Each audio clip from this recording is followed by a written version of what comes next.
တော့မိုင်လူတစ်လေးတွေပေါ့နော်ကိုယ့်ရဲ့အကောက်ကိုလူအများမြင်အောင်ဖွင့်ထားရမယ်ခလုတ်ကလေးကိုယွန်းလေးကလာရောက်မြောက်ပေးမှာဖြစ်တယ်ရှင်။သွားမကြည့်သေးခင်မှာဝင်ငွေရတဲ့ကောက်ဒီဆောက်ခြင်းနဲ့ပတ်သက်ပြီးတော့ယွန်းလေးလာရောက်မြောက်ပေးမှာမို့အရေးကြီးတဲ့ချက်လက်တွေမဆုံးရှုံးရအောင်ယွန်းလေးကိုဖော်လို့လေးလုပ်ပေးထားမယ်ရှင်။ဘယ်နေရာလေးမှာသွားပြီးတော့ဖွင့်ထားရမလဲဆိုတာအသေးစိတ်ယွန်းလေးနဲ့တူတူတွားကြည့်ကြမယ်ရှင်။ဒီ TikTok ကောက်တယ်ရောက်လာပြီဆိုရင်မိကြောင်လေး၃ချောင်းနှိမ့်လိုက်မယ်။ဒီမှာရောက်လာပြီဆိုရင် Setting and Privacy ကိုနှိမ့်လိုက်မယ်။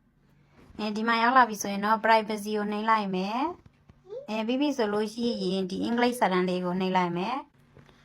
ဒီ cloud ကလေးတွေကအခုလိုမျိုးပိတ်နေတယ်ဆိုရင်ဖွင့်ပေးထားရပါမယ်နော် okay ကိုနှိမ့်လိုက်မယ်ပြီးဆိုရင်အောက်က cloud လေးကိုဖွင့်လိုက်မယ်ပေါ့နော်ပြီးလို့ရှိရင်ဒီအောက်ကအကြောင်းလေးကိုနှိမ့်လိုက်မယ်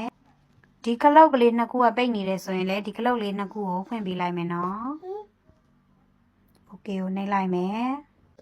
အခုလိုမျိုးလူတစ်လေးတွေသွားပြီးတော့ဖွင့်ထားပေးပေါ့နော်ကိုယ့်ရဲ့အကောက်ကိုမြင်ပိုင်းဖွင့်အောင်လူအများမြင်အောင်ပေါ့နော်